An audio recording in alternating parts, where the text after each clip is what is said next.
मेरी भाभी हर रोज मेरे सामने गंदे गंदे इशारे करती।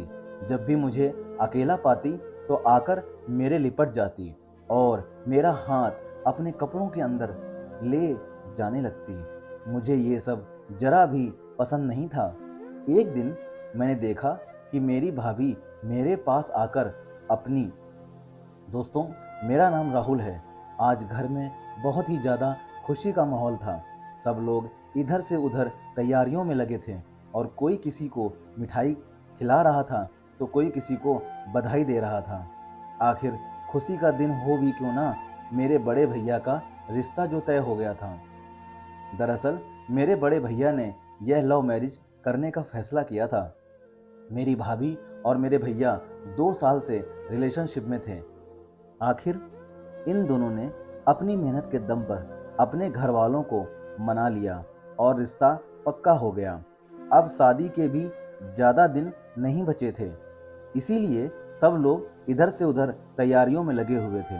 मैं तो बहुत ज़्यादा खुश था क्योंकि मेरी माँ समान भाभी जो आने वाली थी और हर किसी के मन में अपनी भाभी को लेकर बहुत सारी खुशियाँ होती हैं और उनके मन में चाव होते हैं कि उसकी भाभी जब आ जाएगी तो उसे अच्छे अच्छे पकवान बनाकर देगी और अपने हाथों से अच्छी अच्छी चीज़ें बनाकर खिलाएगी और अपना एक बेटे जैसे ही लाड़ दुलार करेगी।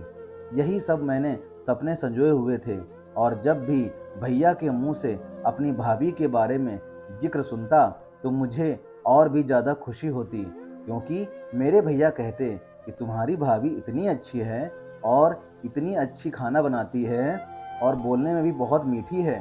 तो मेरा मन और भी ज़्यादा खुश हो जाता कि मुझे भाभी के रूप में एक दूसरी माँ मिलने वाली थी। खैर, मेरी भाभी का नाम भावना था। ऐसे ही दिन निकलते कि अब कब शादी का दिन आ गया कुछ पता ही नहीं चला और मेरे भैया को दूल्हा बनाकर घोड़ी पर चढ़ाया गया और बड़ी ही धूमधाम से हम लोगों ने शादी संपन्न करवाई और अपनी भाभी को घर पर लेकर आ गए।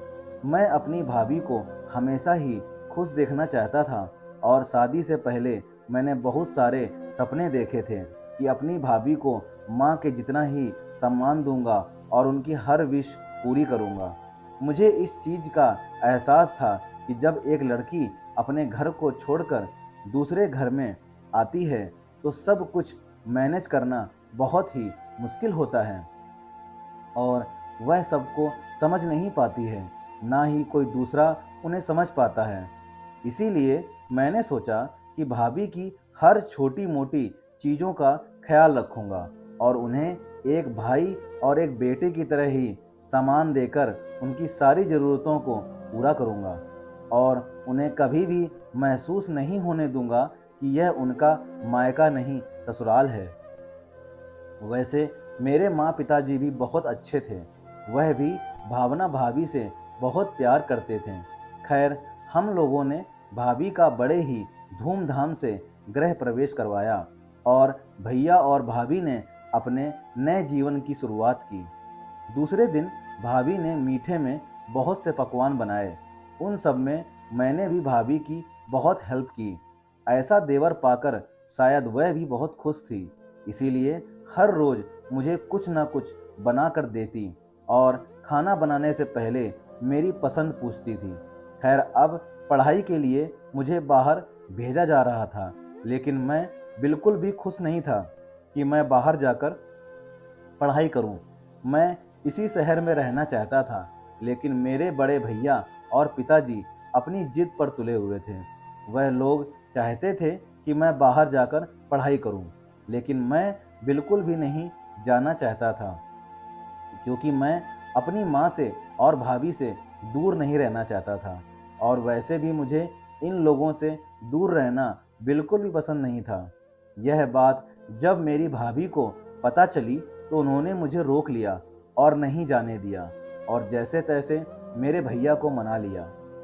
अब मैं बहुत खुश था और अपनी भाभी से इतना ज़्यादा इम्प्रेस हो गया था कि उनको बिल्कुल माँ का दर्जा दे बैठा था, क्योंकि जिस तरह वह मेरा ख्याल रखती थी और मेरी हर बात को समझ जाती थी, उस तरह तो वह किसी माँ से कम नहीं थी। लेकिन कुछ ही दिनों बाद मैंने देखा कि मेरी भाभी तो कुछ बदले बदले सी लग रही हैं। उनका स्वभाव और रहने का तरीका ही पूरी तरह बदल चुका था। वह पहले की तरह नहीं रहती थी।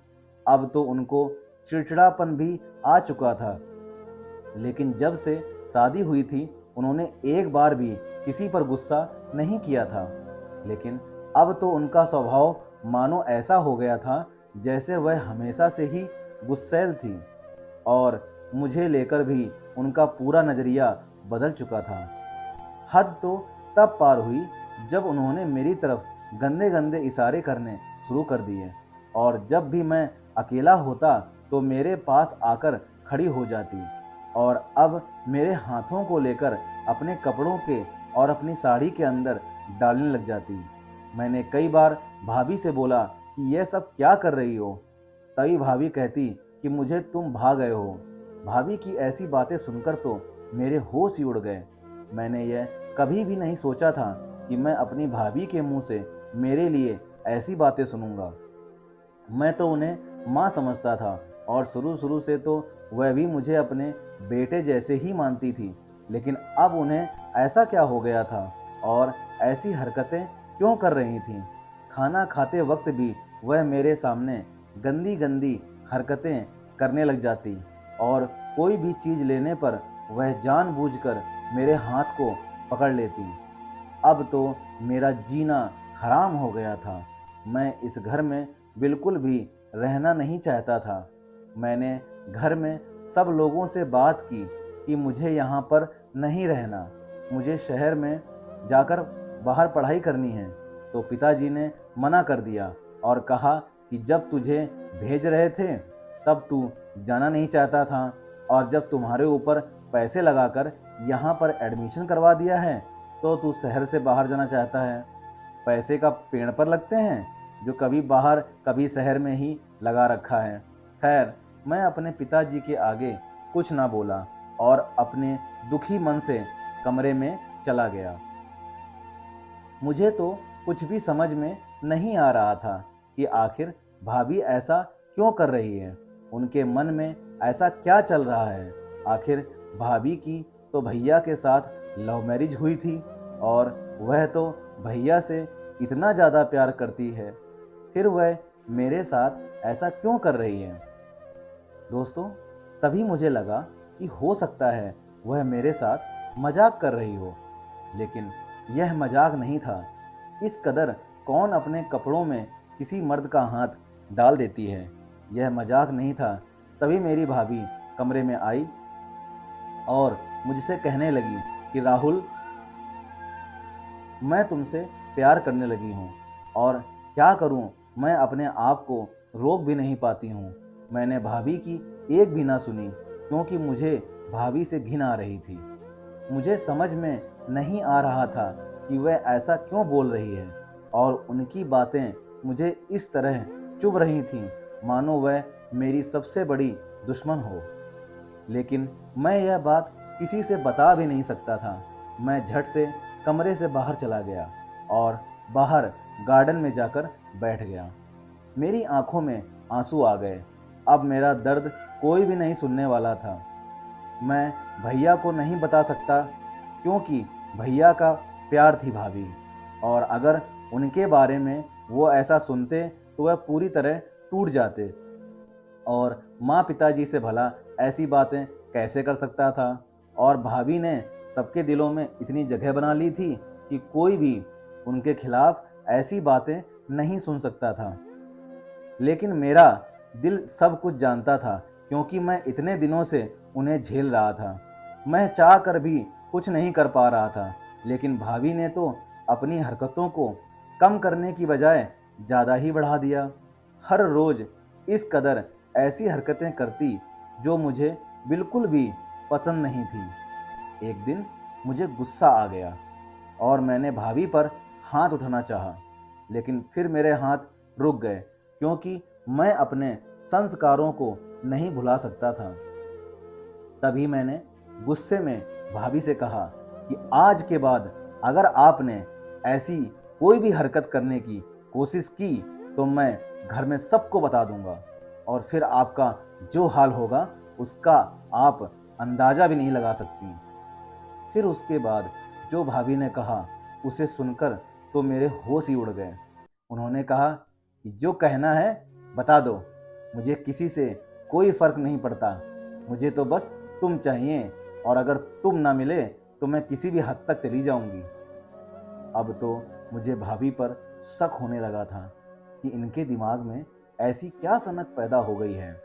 कोई शादीशुदा औरत अपने छोटे बेटे समान देवर पर ऐसे कैसे नजर रख सकती है। और लड़कों को तो ऐसा करते सुना है, लेकिन लड़कियां कब से इस तरह हरकतें करने लग गईं। मुझे तो बिल्कुल भी विश्वास नहीं हो रहा था, लेकिन जो मेरे साथ हो रहा था वह बिल्कुल सच था। तभी मैंने सोचा कि मुझे घर वालों से बात कर लेनी चाहिए, लेकिन फिर मैंने सोचा कि एक बार पता करने में क्या जाता है। मैं इनके कमरे में छुपकर देखता हूँ कि आखिर होता क्या है। भाभी भैया के साथ बिल्कुल नॉर्मल रहती हैं या फिर उनको भी ऐसे ही करती हैं, और मुझे जानना था कि क्या भैया को जरा भी इस बारे में पता है। खैर, मैं देखना चाहता था कि वह अपने कमरे में भैया के साथ कैसा बिहेव करती हैं, उन्हें किस तरह धोखे में रख रहे हैं। ऐसा सोचकर एक दिन मैं चोरी छुपे भैया के कमरे में छुप गया। उसके बाद भैया कमरे में आए और भाभी अपने बेड पर बैठी थीं। उसके बाद जो उन दोनों के बीच हुआ उसे देखकर तो मेरे पैरों तले से जमीन खिसक गई। मैंने देखा कि भैया ने आकर भाभी के बालों को पकड़ लिया और उन्हें जमीन पर पटक दिया। भाभी रोते हुए हाथ जोड़ने लगी और कहने लगी कि इसमें मेरी क्या गलती है, प्लीज़ मुझे मत मारिए। मुझे कुछ भी समझ में नहीं आ रहा था कि वह ऐसी बातें क्यों कर रहे हैं, और आखिर कौन सी बात है जिसकी माफ़ी भाभी मांग रही हैं। फिर मेरे मन में ख्याल आया कि शायद भैया को उनकी करतूत पता चल गई होगी, जिसकी सज़ा उन्हें मिल रही है। लेकिन बाद में जो हुआ वो तो इससे भी ज़्यादा खतरनाक था। तभी भैया कहने लगे कि अगर तुमने ऐसी हरकत नहीं की और अगर तुमने राहुल को तंग करना छोड़ दिया तो मैं तुम्हें जान से मार दूंगा। अब मुझसे ज़्यादा देर रहा नहीं गया और मैं झट से बाहर निकल गया। मुझे वहाँ अचानक देखकर उन दोनों के होश उड़ गए। भैया ने कहा कि तुम यहाँ क्या कर रहे हो? तुम्हें जरा भी पता नहीं कि किसी शादीशुदा लोगों के कमरे में छुपकर बैठना कितना बड़ा गुनाह होता है? आखिर क्या देखना चाहते हो तुम यहाँ छुपकर? तभी मैंने भैया की कोई भी बात का जवाब देना जरूरी नहीं समझा और माँ पिताजी को चिल्लाकर जगा लिया और वह भी कमरे में आ गए।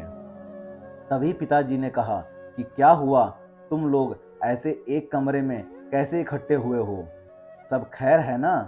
तभी मैंने कहा कि यह तो भैया से पूछ लो, यह भाभी के साथ जो कर रहे थे वह तो मैंने अपनी आंखों से देख लिया, लेकिन पूरी सच्चाई तो भैया के मुंह से ही सुनेंगे।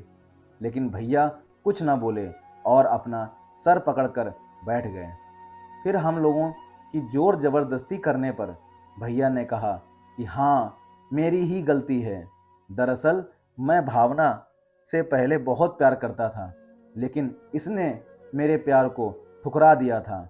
उसके बाद मेरे मन में बदले की भावना जाग गई और मैं किसी और लड़की से प्यार करते हुए भावना को फंसाना चाहता था कि इसके साथ शादी करके इसको तलाक दे दूंगा और इसके पूरे परिवार में और सब लोगों के बीच बेइज्जती करूंगा। तब मेरा बदला पूरा हो जाएगा और जिस लड़की से मैं प्यार करता था उससे ही शादी कर लूंगा। इसीलिए मैं इसे रोज मारता पीटता कि तू राहुल के साथ गंदी गंदी हरकतें कर, जिसकी वजह से राहुल सबको घर में बता दे और तुझे घर से बाहर निकाल दे। इससे तुम्हारी बेइज्जती हो जाएगी और मेरा बदला पूरा हो जाएगा। अब मेरे सामने सारी सच्चाई आ चुकी थी कि भाभी किस कदर मेरे साथ ऐसा कर रही थी। मेरी माँ जैसी भाभी को इस कदर मजबूर कर दिया था मेरे भाई ने कि वह एक ऐसी हरकतें करने लग गई थी जिनका वह कभी सपने में भी नहीं सोच सकती थी। मुझे तो अपने भाई पर शर्म आ रही थी कि अपने बदले की आग में उन्होंने क्या कर दिया और इतनी मासूम और प्यारी पत्नी को किस नरक में धकेले जा रहे थे। तभी भैया कहने लगे कि पहली बार इसने मेरा प्यार ठुकरा दिया तो मैंने दूसरी बार इसे फंसाकर बदला लेने की ठान ली, क्योंकि मेरे अंदर इसके लिए नफरत भर गई थी, क्योंकि इसने मेरे प्यार को नहीं अपनाया और मेरे साथ रिलेशन में नहीं आई। मुझे भैया पर गुस्सा आ रहा था कि उन्होंने अपनी बदले की भावना को लेकर भाभी से शादी की थी, सिर्फ अपने बदले को पूरा करने के लिए एक लड़की की जिंदगी बर्बाद कर दी और उसके साथ ऐसी हरकतें कर डाली जिसके बारे में कोई भी इंसान से करने से पहले 100 बार सोचता है। अपने ही छोटे भाई के साथ अपनी पत्नी को गंदे इरादों में फंसाकर सब लोगों के सामने बेइज्जत करना चाहते थे। पता नहीं भैया के दिमाग में ऐसा क्या भर गया था कि उनके मन में इतनी ज़्यादा बदले की आग आ गई थी। मुझे तो शर्म आने लगी थी कि मैं इनका भाई हूँ। खैर, मैंने भैया की कॉलर पकड़ी और उन्हें बोला कि आज के बाद अपनी शकल मत दिखाना, और इन सब में मेरे पिताजी और माँ ने भी मेरा साथ दिया। अब सब लोगों ने भैया को घर से बाहर निकाल दिया और भाभी को हम लोग हमारे घर में रखने लग गए। अब तो मेरी भाभी के लिए मेरे मन में और भी ज़्यादा इज्जत बढ़ गई थी। मैं उन्हें माँ से भी ऊपर मानने लगा था। हम लोग भैया को घर से बाहर नहीं निकालना चाहते थे, लेकिन हम चाहते थे कि उन्हें उनकी गलती का एहसास हो और वह सुधर जाएं। तभी ऐसे ही 2 साल का समय निकल गया। एक दिन भैया घर पर आए और अपनी गलती की माफ़ी मांगने लगे और सब कुछ पश्चाताप करने का बोलने लगे। तभी माँ ने कहा कि हमें इन्हें माफ़ कर देना चाहिए। सब लोगों ने उन्हें माफ़ कर दिया। अब भैया भाभी से बहुत ज़्यादा प्यार करने लगे और उन दोनों ने अपने खुशहाल ज़िंदगी को जीना शुरू कर दिया। यह सब सोचकर मेरे चेहरे पर मुस्कान आ गई कि आखिर में मैंने सब सही कर दिया और अपनी प्यारी भाभी को खोने से भी बचा लिया। तो दोस्तों, यह थी हमारी आज की कहानी। उम्मीद करते हैं दोस्तों आप सबको पसंद आई होगी। आपका इस कहानी के बारे में या मेरी कहानी पढ़ने के बारे में कुछ भी बोलना है तो आप कमेंट बॉक्स में कमेंट करके बोल सकते हैं। और साथ ही साथ मेरे चैनल को लाइक, सब्सक्राइब और शेयर ज़रूर कर दीजिएगा। दोस्तों, आपकी दाहिनी तरफ एक बेल आइकन है, उसको प्रेस करके ऑल पर सेट कर दीजिए ताकि आपको मेरी सारी स्टोरीज़ सबसे पहले आपके चैनल पर दिखाई दें। दोस्तों, मिलते हैं अगली इसी तरह की सच्ची और अच्छी कहानी में। तब तक के लिए जय हिंद दोस्तों, जय भारत, खुश रहिए दोस्तों, आबाद रहिए।